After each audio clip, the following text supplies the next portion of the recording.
তিনটে কোয়ালিটির নামাজি আছে আমাদের দেশে। কটা? তিনটে। এক হচ্ছে জুম্মার, এক হচ্ছে 5 ওয়াক্তের, আর একটা শ্রেণী আছে তারা শুধু ঈদ আর বাকরা ঈদ। ঠিক বললাম না ভুল বললাম? এরা এমনি নামাজ ঈদের দিনে লাপাই কারা বেশি? ওরাই।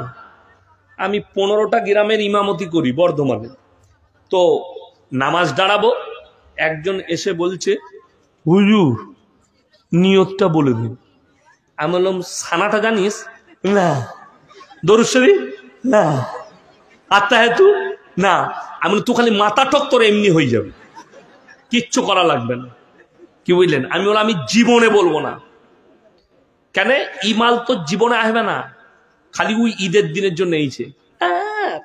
গলায় এমন তোয়ালি লাগাইছে লাল কালারের। অনেক হারাম করাছে, ঈদগায় যায় তোয়ালি শ্বশুরের, জামা শ্বশুরের, লুঙ্গি শ্বশুরের, আন্ডার প্যান্ট শ্বশুরের। তোর কি বলে ন্যাংটো শরীরটা খালি আমার, আর কিচ্ছু নাই। হারাম করে অপেক্ষায় থাকে, লোকের জামাই লোক ঈদ পরবি, খেপা ছিঁড়া জামা পরে পর। অনেকজন মনে করে এই আমাদের দেশে লোককে দেখায়, আমি না 300 লোককে বিয়েতে খাওয়ালাম। কি খাইছিল? আরে বহরমপুর থেকে বিরিয়ানির বাবুর্চি এনে বিরিয়ানি করে খাওয়ালাম। টাকাটা কার? মেয়ের বাপের। পাঁঠা বিক্রি করে টাকা নিয়েছে। নাউজুবিল্লাহ। ওলিমা খাওয়ানো সুন্নত, মেয়ের বাপের টাকা নিয়ে খাওয়ানোটা সুন্নত লয়, হারাম। কথাটা বুঝতে পেরেছেন? ওলিমা মানে আপনার ওয়াকাত নাই, আপনি 10টা লোককে দাওয়াত করে খাইয়ে দেন, একটা মুরগি জবাই করে আলু গোশ এনে খাইয়ে দিলেন, ভাই আমার ওয়াকাত নাই, খাওয়াবে না, বাস এইটুকু, কোনো অসুবিধা নাই। ওলিমা খাওয়ানো আপনার ওটা ওয়াকাত নাই। ইমাম সাহেব গ্রামের পাড়ার লোককে ডাকলেন, এসো ভাই 1 কাপ করে লাল চা, 2টো করে বিস্কুট, ভাই আমি এটাই ওলিমা বলে খাইয়ে দিলাম, আর বাকি আমার খাওয়াবার ওয়াকাত নাই। ওইটাই সুন্নত আদায় হয়ে গেল। আমাদের দেশের সিস্টেম আমাদেরকে বলছে মৌলী সাহেব আমি না আপনাদের কথায় আমল করেছি। এরপর কি ব্যাপার? বলে 1 পয়সা পণ নেবো না, বিনা পয়সায় বিয়ে দিচ্ছি, কিন্তু বরযাত্রী নিয়ে যাবে হারাম করে 300টা, মানে তোর বীজ এরম করে মারবো না, ঘুরিয়ে মারবো। লোক নিয়ে যাচ্ছে 300টা, সুন্নতের খেলাফ। মেয়ের বাপকে কষ্ট দিচ্ছ। আমার যখন বিয়ে হয়, আমার শ্বশুর ঘর থেকে রমজান মাসে আমার স্ত্রীকে বলেছে জামাইয়ের কমিটা ছিট লাগবে জিজ্ঞেস করবে। আমি বললাম তোমার বাপকে বলো গায়ের লোকের কত লাগবে, আমি বর্ধমান থেকে ধরিয়ে দেবো, খালি টেনে নিতে বলবে। আল্লাহ অভাব দিয়েছে কোথায়? ছিঁড়া জামা কিনতে পারবো না, কচালে নিয়ে পেরেশ করে তাতেই নামাজ পড়বো। লোকের ওপরে ভরসা। আর আমাদের দেশে কিছু মা আছে, বেটার বিয়ে দিলে 25শে রমজান থেকে, হ্যাঁ রে তোর শ্বশুরকে ফোন করেছিলি, ঈদি যে এলো না, তোর বউকে বল ঈদি লিবে। তোর কিনার ক্ষমতা নাই, লোকের পয়সায় সেমুই লাচ্চা খাবে। ওর থেকে ইন্দুর মারা বিষ খাগা, ভালো হবে। নিজের পয়সায় সেমুই খেতে পারবে না, নিজের পয়সায় কিনে খেতে পারবে না। বিয়ের জন্যে আমার আব্বাজি 4টা বেটার বিয়ে দিয়েছে। সবাই জলসা শুনবে, আমার 4টা ভাইয়ের শ্বশুররা 4 না কেউ দেয় নাই আমার বাপকে, আর আমার আব্বা লাই নাই। লোক নিয়ে যেতে চাই নাই, 2টো 4টা। আমার মাদ্রাসার 3 জন শিক্ষক, আমরা 4 ভাই। আমার বিয়েতে আমার 2টো বোনাই, বিয়ে করে পালিয়ে এলাম, লোকজন নাই। আমার বাড়িতে আমার যত রাকাত আছে আমি খাওয়াবো, খেয়ে নাও, ঘর চলে যাও, যতটা পারবো খাওয়াবো, আমার ওয়াকাত। ওইখানে গিয়ে লাচিয়ে খাবো না। মেয়ের বাপকে কষ্ট দিয়া আজকে তো মুর্শিদাবাদের এমন সিস্টেম হয়েছে, অ্যাপাচি বাইকটার নাম রাখা হয়েছে জামাই বাইক। বিয়ে দিলেই অ্যাপাচি গাড়ি দিতে হবে, নাহলে বিয়ে হবে না। আমি দিনাজপুরে জলসায় করতে গিয়েছিলাম, মেয়ের বাপ আমার সাথে খানা খেতে বসে টপ টপ করে কাঁদছে, চোখ দিয়ে পানি পড়লো। কেন জানেন? মারাত্মক ঘটনা, 4 বছর আগেকার কথা বলছি। আমি সকালে পৌঁছে গেছি, তিনার বাড়িতে থাকতে দিল। তিনি গ্রামের একজন জলসা কমিটি, খুব সুন্দর রং দিয়ে মাটির বাড়ি সাজিয়েছে। আমি বললাম আপনার বাড়িটা খুব সুন্দর লাগছে। বলছে মৌলী সাহেব আমার বিটির বিয়ে আছে, ওই জন্য রং দিয়েছি। তো তার ঘরের বাইরে দেখলাম একটা মারাত্মক গরু বাঁধা আছে, দারুণ গরু, কুইন্টাল 2 হবে। আমি বললাম এটা জলসাই করবেন নাকি আজকে? না না, ওটা আমার বিটির বিয়ের জন্যে পরশু বিয়ে আছে, করব। তো সে কি বললে জানেন? দুপুরে খাবার সময়, মৌলী সাহেব একটু জলসাই বলবেন, মানুষকে সচেতন করবেন, এই পাশে যে জায়গাটা দেখছেন রাস্তার গায়ে, এই জমিটা আমার বাপ আমাকে দিয়ে গিয়েছিল। আমি বললাম বিআইকে যে এই জায়গাটা তোমার ছেলের নামে আমার বিটির নামে লিখে দিচ্ছি, কিন্তু বলছে না, বেচে দিয়ে টাকা আমাকে লাগবে। বলছে এটা আমাকে বেচতে হলো, আমি যখন দেখবো অন্য লোকে চাষ করছে আমার বুকটা ফেটে যাবে, আমার বিটিকে দিলে কত আমি সুখ পেতাম। শুনে রেখে দেন, সেই দাম্পত্য জীবন সুখী নয় যারা পয়সার জন্য বিয়ে করে। যদি কোনো ছেলে বলে, কোনো বাপ বলে পণ নেবো, তাকে ঝাঁটা মেরে নাস্তা না করিয়ে বাড়ি থেকে তাড়ান বিনা পণে। আর সব থেকে দুঃখটা কোথায় জানেন? আমাদের মেয়েদের বিয়ে ঠিক হলে যদি বলে একটা নামাজি পরেশগার দাড়িওয়ালা ছেলে আছে, না না ওকে কে বিয়ে করবে? ওকে কি হতে হবে? এরা কোন ছেলেকে বিয়ে করবে? গুটকাখোর, বিড়িখোর, সিগারেটখোর, গাঁজাখোর, আর চুলটা শুয়োরের মাথার মতো কেটেছে, তাকে বিয়ে করবে। একটা নামাজি ছেলেকে বিয়ে করবে না। দুঃখটা ওইটাই। আমাদের দেশের কোন ছেলে যদি নামাজ পড়ে 5 ওয়াক্তের, মুখে দাড়ি রাখে, মেয়েরা কি বলে? ছেলেটা খ্যাপালো, নামাজ পড়ে স্ট্যান্ডার্ড লয়। স্ট্যান্ডার্ড খেয়ে গাঁজা খেতে হবে, সিগারেট খাবে, এটাই স্ট্যান্ডার্ড। দুঃখ এটাই। আপনি বলুন, রসুলের হাদিস আছে, তোমরা কাঁচা পেঁয়াজ খেয়ে মসজিদে যেও না, ঠিক কিনা? আপনারা বলুন, আপনাদের ইমাম সাহেব যদি সিগারেট খায় রাখবেন না তাড়াবেন? রাখবে? তাড়াবে? ইমাম সাহেব সিগারেট খেলে তাড়াবে, তুই নামাজ পড়িস ইমামের পেছনে, তুই কি করে খাসবে? কথাটা বুঝতে পারেননি? ইমাম খেলে হারাম লয়, হারাম। আর তুমি খেলে এরা ফতোয়া লেয়, চিঠি লিখছে। এক ঝাড়খণ্ডের গুটকাখোর আছে, তাকে আমাকে প্রতিনিয়ত গাল দেয়, তার নাম জাহাঙ্গীর। তাকে প্রশ্ন করছে, হুজুর বিড়ি সিগারেট গুটকা খাওয়া কি? বাবাজিরা, মায়েরা, বোনেরা, বিড়ি সিগারেট গুটকা খাওয়া মাকরুহ। তার মানে চালা, তাই তো? এই যে পানির বোতলটা আমাকে দিয়েছে পানি পান করতে, এটাই যদি লেখা থাকে বিষ মিশানো আছে, পান করলে মারা যেতে পারেন, এটা আর পান করা যাবে? হারাম। কি বললাম? হারাম। জেনে শুনে আত্মহত্যার পথ বেছে নেওয়া হারাম। কোরআনে আছে, ফামানি তুররা গায়রা বাগিন ওয়ালা আদিন ফালা ইসমা আলাই ইন্নাল্লাহা গফুরুর রহিম। হে আমার নবী, বলে দাও, বাগিউ শব্দের অর্থ হচ্ছে ক্ষতিগ্রস্ত। এমন জায়গায় পৌঁছে গেছেন কোনো খাবার নাই, সেখানে হারাম বস্তু আছে, অতটুকু খাবার আপনাকে জান বাঁচানোর জন্য খাওয়া জায়েজ আছে, ওই হারাম বস্তুটা। আপনার প্রাণের আল্লাহ কতটা মূল্য দিয়েছে? কাঁচা পেঁয়াজ খেয়ে মসজিদে যেতে নিষেধ করেছে কেন? আপনার দ্বারা যেন কোনো মমিন ব্যক্তি কষ্ট না পায়। তুমি মমিন ততক্ষণ হতে পারবে না যতক্ষণ পর্যন্ত তোমার কাছ থেকে তোমার প্রতিবেশী সুরক্ষিত নয়। অথচ দেখা যাচ্ছে আপনি কাঁচা পেঁয়াজ খেয়ে মসজিদে যেতে পারবেন না, আমল করলেন। আচ্ছা, সিগারেট গুটকা বিড়ি খেলে আতরের মতো সেন করে, তো বন্ধ করে না? ছেড়ে দেন। আপনি আমার পাশে 5 মিনিট নামাজ পড়বেন মসজিদে। ক মিনিট বললাম? 5 মিনিট, 6 মিনিট, তার বেশি নয়। আমি সরে গেলাম। সব থেকে একটা বিড়িখোর গুটকাখোরের কাছে বেশি সময় কে দেয়? তার স্ত্রী। তুমি তোমার বিবিকে জিজ্ঞেস করো, আমি যে বিড়ি খাই, সিগারেট গুটকা খাই, তোকে সেনটা কেমন লাগে?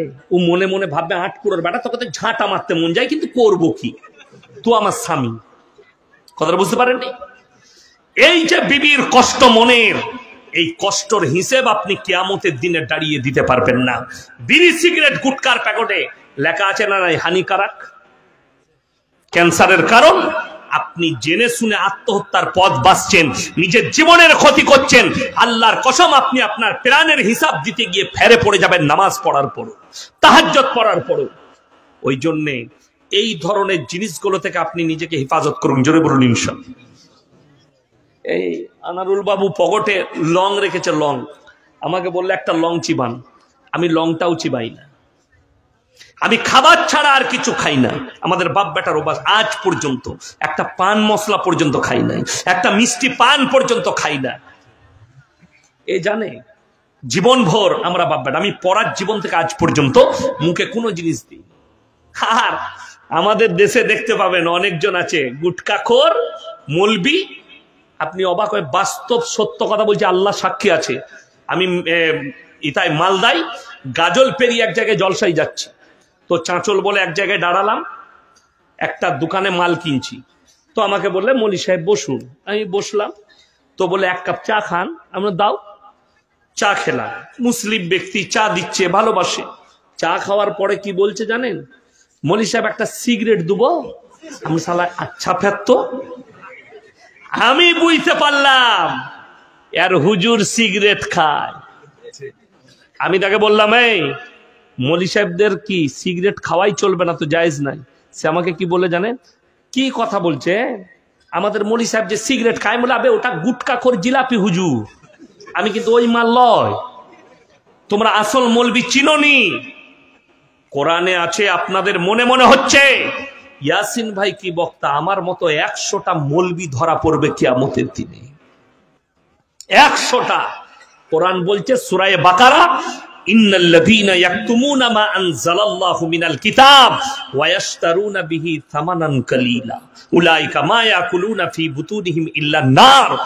যে সমস্ত হুজুররা মৌলবীরা নিজেদের পেট চালাবার জন্য আমার কোরআনের আয়াতকে লুকিয়ে দেয়, হককে লুকিয়ে দেয়, তারা নিজেদের পেটেতে আগুন ছাড়া আর কিছু ভরে না। এই জাহাঙ্গীর আবার ফতোয়া দিয়েছে ব্যাংকের সুদটা জায়েজ, খাও কত খাবে। আমার ভাই বড় কষ্ট লাগে, এই আপনাদের সাগর দিঘি পেরুলে নদীর ওপারে গেলে ভগবান গোলা আছে না নাই? মুর্শিদাবাদ না অন্য জেলা? মুর্শিদাবাদ জেলা। ওই ভগবান গোলায় একজন আছে মুফতি, কানা মুফতি, তার নাম হচ্ছে গুটকাখোর জুবের। দাঁতগুলো মনে হচ্ছে যেন ইঁদুরের থেকেও খারাপ। ইঁদুরের দাঁতগুলো তো প্রচুর সাদা, তার থেকেও খারাপ। এ ফতোয়া দিচ্ছে আহলে হাদিসরা, দেওবন্দীরা মুরগি গরু জবাই করলে খাওয়া যাবে না, তাদের সঙ্গে বিয়ে শাদী করা যাবে না। দুঃখটা কি জানেন? এদের সঙ্গে মুলাকাত করলে বিবির তালাক হয়ে যাবে। আর 6 মাস আগে আমি উত্তর দিনাজপুরে জলসা করে ফিরছি, জায়গাটার নাম কালিয়াচক, রাত 2টো বাজছে। আমার ড্রাইভার দাঁড়ালো না, ফল মাকড় কিনো। নামলাম, দেখলাম 4 তলা না 5 তলা টুপি পরে একজন হুজুর এলো, বাইক নিয়ে জলসা করে আসছে। এসে আমাকে বললে, হুজুর সালাম আলাইকুম। আমি বললাম ওয়া আলাইকুম সালাম। হাতটাও মিলালাম, বুকেতেও জড়ালাম, দিয়ে বললে হুজুর কিছু খান? আমি বললাম না, আমি কিনেছি, আপনি খান, আমি খাওয়াই। আমি বললাম শোনো, আপনি যে আমার সঙ্গে মুলাকাত করলেন, বললে হুজুর একটা সেলফি লুপ। আমি সবাই নিচ্ছে, তুমি কেন বাদ যাও, তুমি লাও। ফটো তুললে।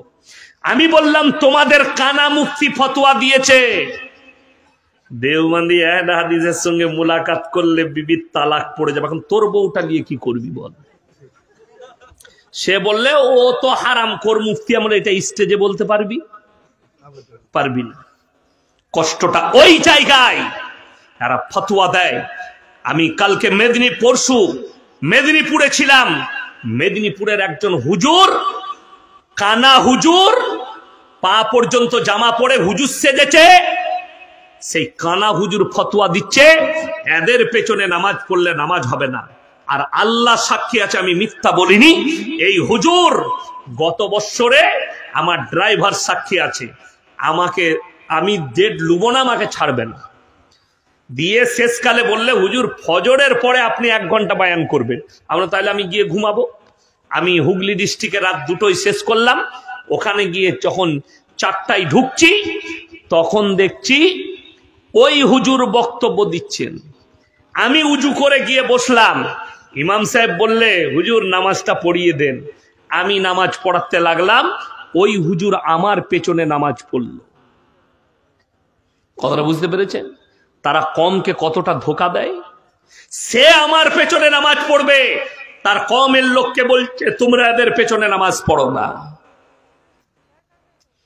দূর থেকে অনেক ধোকা যায়, সামনে কোনো মাল ভিড়তে পারে না।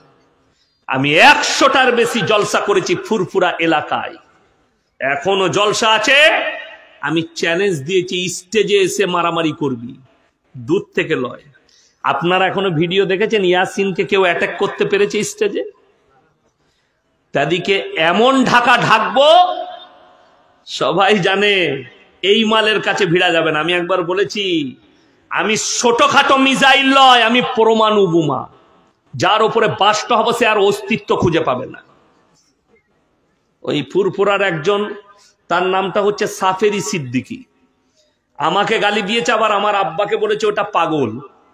আমি তাকে বলেছি তোকে কিয়ামতের সকাল পর্যন্ত সময় দিলাম, খালি লাইভে এসে তালিমুল ইসলাম আর দিনে তালিমটা পড়ে খালি মানেটা করে দে। মাল মাদ্রাসার মুখই দেখে নাই। হ্যাঁ, আর আমাদের এই জলসাগুলো আপনাদেরকে অনুরোধ করে বলে যাচ্ছি, যারা এলাকার মানুষ আছেন জলসা করতে গেলে এই সমস্ত ইমাম আর আলেমদের কাছে পরামর্শ নিয়ে কষবেন। মোবাইলে দেখলেন ভালো লাগলো, সুর ভালো, দাওয়াত দিবেন না। তার আকীদা জানবেন, লোকটার চলাফেরা জানবেন, এই লোকটা শিরকের মধ্যে ডুবে আছে কিনা, বেদাতের মধ্যে ডুবে আছে কিনা, তা না হলে কওমের মারাত্মক ক্ষতি হবে। আমি হুগলি ডিস্ট্রিক্টে মসজিদে শুয়ে আছি, টাইম হলো, আমি আর পর প্রস্রাব করে মুখে হাতে পানি দিয়ে যাচ্ছি, আর আমার থেকে বয়স কম অনেক জুনিয়র বায়ান করছে, 24 পরগনায় ঘর, মাদ্রাসায় কদিন পড়েছে জানি না, কিছু জানে, এমন একটা বক্তব্য দিচ্ছে যাটার দ্বারা কোরআন বিরোধী, রাসূল বিরোধী, এমনকি আল্লাহ বিরোধী। আচ্ছা, কেউ যদি আল্লাহ বিরোধী কথা বলে তার ঈমান থাকবে? সঙ্গে সঙ্গে সে কাফের হয়ে যাবে। ফতোয়া কি দিচ্ছে? কোরআনে আল্লাহ রাব্বুল আলামিন যেটা নিজের জন্য প্রযোজ্য করেছেন, নিজের জন্য বলেছেন, যেটা কোনো নবী পয়গম্বর রাসূলের জন্য বলেনি, সেই কথাটা বড় পীরের নামে লাগাচ্ছে। বয়ান কি হচ্ছে শুনবেন। আর সমাজের লোক কেমন, সে যখন বলছে সবাই সুবহানাল্লাহ, বুঝলি কি? বুঝে না কিচ্ছু, খালি সুবহানাল্লাহটা শিখেছে বলতে হবে। হুজুরের গলা ভালো। বাবাজিরা, মায়েরা, বোনেরা, আমার বাবাজিরা, বড় পীর কেমন ছিলেন, বড় পীরের মর্তবা কেমন ছিল? আমার বাবাজিরা, বড় পীর আব্দুল কাদের জিলানী, তেনার প্রশংসা শুনেলেন। তিনি এত বড় পীর ছিলেন, এত বড় পীর ছিলেন বাবাজিরা, গোটা পৃথিবীর যতগুলো সমুদ্র আছে সব পানিগুলো যদি কালি করে দেওয়া হয়, আর পৃথিবীর যতগুলো গাছ আছে বাবাজিরা সেইগুলো যদি কলম করে দেওয়া হয়, আর যদি বড় পীরের প্রশংসা লিখতে পৃথিবীর মানুষ শুরু করে, কিয়ামতের সকাল পর্যন্ত বড় পীরের প্রশংসা লিখে শেষ করতে পারবে না। সবাই বলছে সুবহানাল্লাহ। বুঝলি কি? বুঝে না কিচ্ছু। আর শুধু এইটা লয়, এরকম দুটো কুফরি কথা বলেছে, সে বুঝতে পেরে হলো কোন মালের পাল্লায় পড়েছি। আমি তখন হেঁটে হেঁটে স্টেজে যাচ্ছি। দ্বিতীয় বক্তব্য বাবাজিরা শুনেলেন বড় পীরের কারামতিটা কেমন ছিল। বড় পীর আব্দুল কাদের জিলানী রাহমাতুল্লাহ আলাইহি দস্তরখানে খানা খেতে বসেছেন বাবা, আর তিনি দেশি মুরগি দিয়ে ভাত খাচ্ছেন, হাড্ডিগুলো একদিকে রাখছেন, হাড্ডিগুলো রাখছেন বাবা। আর তিনার মুরিদ জিজ্ঞেস করলেন, বাবা আপনি যে হাড্ডিগুলো রাখছেন কেন? তিনি বললেন, হে আমার মুরিদ শোনো, আমি যে দেশি মুরগিটা খাচ্ছি, এই হাড্ডিগুলো রাখছি, আমি বড় পীর আবার এটাকে জীবিত করার ক্ষমতা রাখি।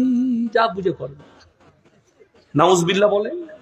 আমি স্টেজে গিয়ে বললাম, কোথায় পেলেন এটা? আমি কোথায় পড়াশোনা করেছেন? এই কিছুদিন মাঝে পড়ে এলাম। আমি তো মোবাইলে পাশ করা মৌলবি, শুনে বায়ান করছে। আমরা বস এখানে। তো কমিটির ছেলেরা বলে ছেড়ে দেন, আমরা ওকে নিয়ে যাওয়ার পর তোর 20টা মারি। আমি বললাম, তোমরা যে সুবহানাল্লাহ বললে, তোমাদের প্রথমে ইস্তেগফার পড়ো। আপনারা সবাই একবার ইস্তেগফার পড়লেন, আস্তাগফিরুল্লাহাল্লাযী লা ইলাহা ইল্লা হুয়াল হাইয়ুল কাইয়্যুম ওয়া আতুবু ইলাইহি। বিশ্বাস করুন, আমি গোটা মুর্শিদাবাদ জেলার যত জিলাপি হুজুর আছে আমি চ্যালেঞ্জ ছুড়ে গেলাম, আর আমাদের যত মৌলবি আছে সকলকে চ্যালেঞ্জ ছুড়লাম। আল্লাহর হাবিব সাল্লাল্লাহু আলাইহি সাল্লাম দুম্বার মাংস খেয়েছেন না খাননি? খেয়েছেন। একটা যদি কেউ জয়ীফ হাদিস দেখাতে পারে যে সেই দুম্বাটা নবীজি মাংস খাওয়ার পরে জীবিত করেছেন, একটা যদি কেউ জয়ীফ হাদিস দেখাতে পারে আল্লাহর হাবিব সাল্লাল্লাহু আলাইহি সাল্লাম বকরির মাংস খেয়েছেন, বকরিটাকে জীবিত করেছেন, এরকম একটাও হাদিস নেই। আপনারা বলুন, নবীর মর্যাদা বেশি না বড় পীরের মর্যাদা বেশি? নবীজির মর্যাদা বেশি, এক নম্বর। দ্বিতীয় নম্বর, প্রথম যে ঘটনা বলেছে বড় পীরের নামে প্রশংসা, এই প্রশংসা নবী পয়গম্বরদের জন্যও আসেনি। এই প্রশংসা এসছে কার জন্য? কোরআন খুলুন, সূরা কাহাফ। কোন সূরা বললাম? সূরা কাহাফ। একবারই শেষ আয়াতের আগের আয়াত, শেষ হচ্ছে 16 পারায়, শুরু হচ্ছে 15 পারায়। সূরা মারিয়ামের আগে বাড়িতে মানে কোরআন দেখলে খুলবেন, আমাকে গালি দেওয়ার আগে মানেটা পড়বেন, তারপরে এখানেও মানে কোরআন রাখা আছে। এটা কোরআনের তফসির তো? হ্যাঁ, কোরআন মাজিদ রাখা আছে। 16 পারা, একবারই সূরা কাহাফের শেষ আয়াতের আগের আয়াত। কুল্লাউ কানাল বাহরু মিদাদাল লিকালিমাতি রাব্বি লানাফিদাল বাহরু ক্বাবলা আন তানফাদা কালিমাতু রাব্বি ওয়ালাউ জিনা বিমিথলিহি মাদাদা। হে আমার নবী, পৃথিবীর মানুষকে বলো, গোটা পৃথিবীর যতগুলো সমুদ্র আছে সব পানিগুলো যদি খালি করে দাও, আর পৃথিবীর মানুষ যদি আল্লাহর প্রশংসা লিখতে শুরু করে, সমস্ত পানিগুলো শেষ হবে। আবার যদি তুমি অতটাই পানি দাও, সেগুলোও শেষ হবে। কিন্তু আল্লাহর প্রশংসা লিখে পৃথিবীর মানুষ শেষ করতে পারবে না। জোরে বলুন সুবহানাল্লাহ। এটা শুধুমাত্র আল্লাহর জন্য, কোন নবী পয়গম্বর রাসূলের জন্য বলেনি। এরপরে আল্লাহ তাআলা পরের আয়াতে আল্লাহ তাআলা পৃথিবীর মানুষকে সাবধান বাণী করলেন এবং নবীজির মুখ দিয়ে বলা করালেন। জোরে বলুন সুবহানাল্লাহ। কুল ইন্নামা আনা বাশারুম মিসলুকুম ইউহা ইলাইয়া আন্নামা ইলাহুকুম ইলাহু ওয়াহিদ ফামান কানা ইয়ারজু লিকা রাব্বিহ ফালইয়ামাল আমালান সালিহান ওয়া লা ইউশরিক বিইবাদাতি রাব্বিহ আহাদা। হে আমার বিশ্বনবী, পৃথিবীর মানুষকে বলো, তুমি বলে দাও, কুল ইন্নামা আনা বাশারুম, আমি তোমাদের মতোই একজন মানুষ। আমার কাছে আল্লাহ ওহী পাঠাই, আমাকে আল্লাহ বিশেষ মর্তবা দিয়েছে, তোমাদের কাছে ওহী আসে না। তোমরা যে আল্লাহর ইবাদত করো, আমিও সে আল্লাহর ইবাদত করি। তোমরা যে আল্লাহকে বিশ্বাস করো, আমিও সে আল্লাহকে বিশ্বাস করি। তোমরা আল্লাহর সঙ্গে কেউ কি শরীক করো না। আল্লাহ রাব্বুল আলামিন কেন বললেন? যাতে পৃথিবীর কোন মানুষ আল্লাহর সঙ্গে শরীক না করে দেয়, নবীকে আসনে না বসিয়ে দেয়। এই একটা উগান্ডার মাল আছে, 24 পরগনায় ঘর মনে হয়, সে মেদিনীপুরে হলদিয়ায় জলসা করতে গিয়ে কি বলেছে জানেন? ভাইয়েরা, সর্বপ্রথম নবীর ওপরে ঈমান আনতে হবে। কেউ যদি আল্লাহর ওপরে ঈমান আনে, সে কাফের হয়ে যাবে। জোরে বলুন নাউজুবিল্লাহ। কে? উগান্ডার মাল, কালো জংজঙ্গি, তার নামটা, পাগড়ি বেঁধে থাকে, বেশিরভাগ গজল পড়ে, ইলম কালাম কিচ্ছু নাই। সে যদি আমার পাল্লায় কোনোদিন পড়ে, সে মালকে যে কি ধুলাই করবো তা আল্লাহ ছাড়া কেউ জানে না। এত বড় কথা, ইসলাম বিরোধী, জ্ঞান নাই, কিছু নেই। অথচ কোরআনে যতবার আল্লাহ তাআলা বলেছেন শুনেলেন, লাইসাল বিররু আন তুওয়াল্লু ওয়ুজুহাকুম কিবালাল মাশরিকি ওয়াল মাগরিব ওয়ালাকিন্নাল বিররা মান আমানা বিল্লাহ। নাম্বার 1, আল্লাহর উপরে বিশ্বাস আনতে হবে। ইমানদার হতে গেলে, ইমানের উপরে টিকতে গেলে নাম্বার 1 মান আমানা বিল্লাহ, আল্লাহর উপরে বিশ্বাস, ওয়াল ইয়াউমিল আখির, আমার পরকালের প্রতি, ওয়াল মালাইকাতি, আমার ফেরেশতাদের প্রতি, ওয়াল কিতাবি, আমার আসমানি কিতাবের প্রতি। একবারই শেষে বললেন ওয়ান নবিয়্যিন, আর যতগুলো নবী পয়গম্বর পাঠিয়েছি তাদের উপরে বিশ্বাস আনতে হবে। 5টা কথা বলেছেন, একবারই শেষেরটা বলেছেন নবিয়্যিন, আমার নবী পয়গম্বরের প্রতি। আর এই হারামখোর বক্তা বলছে যে আগে আল্লাহর উপরে ঈমান আনলে সে কাফের হয়ে যাবে। আল্লাহর রহমতে আমি দেখলাম সেই স্টেজের যিনি সভাপতি ছিলেন তিনি একজন সৈয়দ আলেম, তাকে সঙ্গে সঙ্গে অ্যাটাক করেছে যে আপনি এটা কোথা থেকে বললেন? এই আলোচনা করতে গেলে অনেক লম্বা চওড়া আলোচনা করতে হবে। এই আলোচনা একমাত্র ইলমি মহলে করা যাবে, আলেমদের মহলে করা যাবে, বাইরে করা যাবে না। অনেকগুলো আলোচনা আছে যেগুলো সমাজের বুকে করা যাবে না, আমরা আলেমদের মধ্যে করব। আপনাদের জানা নেই? প্রত্যেকটা ভাই বলুন তো, আজ থেকে নামাজ পড়বো ইনশাআল্লাহ? সবাই পড়বেন? জোরে বলুন ইনশাআল্লাহ। যারা নামাজ পড়ে না তাদেরকে নামাজের দাওয়াত দেন। আমাদের অনেক লোক বলে না, আমি নামাজ না পড়তে পারি, আমার মতো ভালো লোক নেই। আছে না নাই? আমি নামাজ না পড়ি, ভালো লোক। কিয়ামতের দিনে দুটো রাস্তা হবে, একটা জান্নাতীরা প্রবেশ করবে আর একটা জাহান্নামীরা যাবে। আল্লাহ তাআলা কোরআনে বললেন জান্নাতীরা দাঁড় করাবে কাদেরকে? জাহান্নামীদিকে। ফি জান্নাতিন ইয়াতাসাআলুনা লিল মুজরিমিনা মা সালাকাকুম ফি সাকার। তোমরা আজকে কেন জাহান্নামে যাচ্ছ? তোমরা তো বলতে আমরা ভালো লোক, তোমরা বলতে ভদ্রলোক। তাদের এক নম্বর উত্তর দাঁড়াবে ক্বালু লাম নাকু মিনাল মুসাল্লিন, আমরা মুসল্লিদের মধ্যে ছিলাম না, ওয়া লাম নাকু নুতিমুল মিসকিন, আর আমরা মিসকিনকে খানা খাওয়াইতাম না, তাই আল্লাহ আমাদেরকে জাহান্নামে পাঠিয়েছে। ওয়া কুননা নাখুদু মাআল খাইদিন, আর দাড়ি টুপি নামাজি মুসল্লিদের হাসি ঠাট্টা মাযাক করতাম, আল্লাহ তাই আমাদেরকে জাহান্নামে পাঠিয়েছে। ওয়া কুননা নুকাজ্জিবু বিয়াউমিদ্দিন, আর আমরা বিচারের দিবসকে মিথ্যা বলে মনে করিতাম, তাই আল্লাহ আমাদেরকে জাহান্নামে পাঠিয়েছে। আমার ভাই, লাস্টে বলবো, আল্লাহ যাদেরকে মাল দিয়েছে, তিনটে লোক যদি আপনার কাছে হাত পাতে, জীবনে হাতকে ফিরাবেন না। নাম্বার 1, ওয়া আতিদাল কুরবা, তোমার কাছের গরিব যদি হাত পাতে, তাদের হাতকে ফিরিও না। নাম্বার 2, ওয়াল ইয়াতামা ওয়াল মাসাকিন, এতিম আর মিসকিন যদি হাত পাতে, তার হাতকে ফিরিও না। ওয়াবনাস সাবিলি ওয়ালা তুবাদদির তাবদীরা, আর মুসাফির যদি হাত পাতে, তাদের হাতকে ফিরিও না।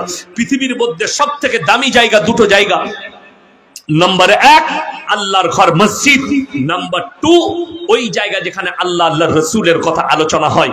আমার ভাই, আমার মা বোন, আল্লাহর ঘর মসজিদ, নবীজি বললেন যাকিরা, গচ্ছিত সম্পদ। মানুষ দান করবে, কিয়ামতের দিনে মনে মনে ভাববে, আমি যদি আরো 10 টাকা দান করতাম, আমি যদি আরো 50 টাকা দিতাম, আমার জন্য মঙ্গল হতো। আজকে আল্লাহ আপনাকে সুযোগ দিয়েছে, কিয়ামতের দিনে আর সুযোগ থাকবে না, সেই দিনে আর পেরুবার কোনো সুযোগ থাকবে না। মানুষ সেদিনে পস্তানি করবে, হাই পস্তানি করবে। আল্লাহ নবী খালি মক্কা নগরীতে এলান করেছেন, ওমা ইউকরিদুল্লাহ কারদান হাসানা, আল্লাহর রাস্তায় কে কি কারদে হাসানা দিবে বলো? আল্লাহ নবী সাহাবীরা নিজেদের জান মালের কুরবানি করে দিয়েছে। আমার ভাই, কোরআনে পারা কটা আছে? 30টা। আমি বলবো 30 জন আল্লাহর বান্দা কে কে আছেন, 1000 করে টাকা দিবেন। 30টা আল্লাহর বান্দা, যদি লগত থাকে লগত, যদি না থাকে লিখিয়ে দেন, আর যদি ফোন পেতে থাকে কমিটির লোকের ফোন পেতে দিয়ে দেন। 30টা আল্লাহর বান্দা কে কে আছেন, তাড়াতাড়ি 1000 করে টাকা আপনি আসুন, আমি দোয়া করব আপনার জন্য, আপনার পরিবারের জন্য। লগত নেকি পাবেন 1000 করে টাকা আল্লাহর রাস্তায় দিলে। এই মসজিদের জন্য, এই মসজিদ আপনাদের, এই ইজ্জত আপনাদের। আল্লাহর ঘর, আল্লাহর ঘরের জন্য দান করবেন। আল্লাহর নবী সাহাবীরা জান মালের কুরবানি করেছে। আজকে আপনাকে জানের কুরবানি করতে হবে না, শুধু মালের কুরবানি করবেন, আপনি অতটাই নেকি পাবেন। আমার কোন আল্লাহর বান্দা আছেন, তাড়াতাড়ি হাতটা তুলেন। মাত্র 1000 করে 30 জন ব্যক্তি বলেছি, কে আছেন? তাড়াতাড়ি 1000 করে টাকা কে আছেন? আমার কোন আল্লাহর বান্দা আছেন? 30 জন। কোরআনে 30টা পারা আছে। মায়েদের মধ্যে যদি কেউ থাকেন, পরে দিবেন, 1 মাস পরে দিবেন, 1.5 মাস পরে দিবেন, আপনি 2 মাস পরে দিবেন। মাত্র 1000 করে টাকা বলেছি, কে আছে? একটু তাড়াতাড়ি উঠে আসি। আল্লাহ দিয়েছে, আল্লাহ রাস্তায় দেন, পরকালের জন্য দেন, মরণের পরের জন্য। আমার মা বোনের মধ্যে যদি কেউ থাকেন, ভাই এখনো একজন এলো না, একজন এসছে, আচ্ছা মাশাআল্লাহ, একজন ভাই দিয়েছেন, আল্লাহ দানকে কবুল করুক, নেক নিয়তকে আল্লাহ পুরো করুক, কারোবারে আল্লাহ বরকত দেখ। ভাই কি নাম? হাসিবুর শেখ, মাশাআল্লাহ 2 জন হয়েছে, আল্লাহ দানকে কবুল করুক। কত? 5000, তাই তো? মাশাআল্লাহ 5000 টাকা দিয়েছেন হাসিবুল ভাই। আল্লাহ উনার ইজ্জতে বরকত দাও, আল্লাহ জানে মালে বরকত দাও, আল্লাহ কারোবারে ব্যবসা বাণিজ্য রুজি রোজগারে বরকত দাও, পূর্বপুরুষকে আল্লাহ জান্নাতি করো। আমার ভাই, আর কোন আল্লাহর বান্দা আছেন, কোন ভাই আছেন? মাত্র 1000 করে টাকা বলেছি, আপনার কাছে নেই, কালকে দিবেন, পরশু দিবেন, একটু তাড়াতাড়ি বলি ইনশাআল্লাহ। আমার ভাই কে আছেন? আমার মা বোনেদের মধ্যে কে আছেন? আমি জানি রাত্রি অনেক হয়েছে, ঠান্ডা আপনার দিকে লাগছে, আমি যেহেতু বকছি আমাকে গরম লাগবে, আপনার দিকে ঠান্ডা লাগছে, কিন্তু আমি অনুরোধ করে বলছি, এটা আল্লাহর ঘর মসজিদ, কিয়ামতের দিনে বুঝতে পারবেন আমি কি নিয়ে এসেছি। ওই জন্যে আল্লাহ নবী সাহাবীরা নিজেদের সব কিছু কুরবান করেছেন, খালি কোরআনের জন্য, ইসলামের জন্য, এই আল্লাহর ঘরের জন্য। আমার ভাই আর কে আছেন? আমার মা বোনেদের মধ্যে কে আছেন? ভাই যদি 100, 200, 50 হয় তাও আপনারা দিয়ে যাবেন, 100, 200, 50, যে যা পারবেন একটু দিয়ে যাবেন লাস্টে। কে আছেন? আমার কোন আল্লাহর বান্দা আছেন? আপনারা পালাচ্ছেন কেন ভাই? শেষ হয়নি, আপনারা পালিয়ে যাচ্ছেন, একটু চাইলাম মসজিদের জন্য আপনারা পালিয়ে যাচ্ছেন। নাউজুবিল্লাহ, আপনারা পালাচ্ছেন কেন? আচ্ছা, বেনামে একজন মায়েদের কাছ থেকে 1000 টাকা, মাশাআল্লাহ, আল্লাহ ওই মায়ের জানে মালে ইজ্জতে বরকত দাও, আল্লাহ উনাদের কারোবারে বরকত দাও, রুজি রোজগারে বরকত দাও। আমার ভাই দেখুন, আপনাদিকে দান চাইলাম, আপনি পালিয়ে যাচ্ছেন। সামান্য একটু শীতের জন্য আপনার কাছে মসজিদের টাকা চাইলাম, আপনি মজমা ছেড়ে পালাচ্ছেন। আপনি বলুন তো, কিয়ামতের ময়দান ছেড়ে কি করে পালাবেন, যেখানে আল্লাহ হিসেব চাইবেন? কোরআনে আছে, ইকরা কিতাবাক কাফা বিনাফসিকা লিয়াউমা আলাইকা হাসিবা, মান ইহতাদা ফাইন্নামা ইয়াহতাদি লিনাফসি ওয়া মান যাল্লা ফাইন্নামা ইয়াদিল্লু আলাইহা ওয়া লা তাজিরু ওয়াজিরাতুন বিজরা উখরা ওয়া মা কুননা মুআযযিবিনা হাত্তা নাবআসা রাসূলা। আমি কিয়ামতের দিনে মানুষের হাতেতে তাদের আমলনামা দেব, নারী পুরুষের হাতে। তোমরা নিজের মুখে নিজেদের হিসেব দেবে, সেই দিনে তোমরা নিজের মুখে হিসেব দেবে।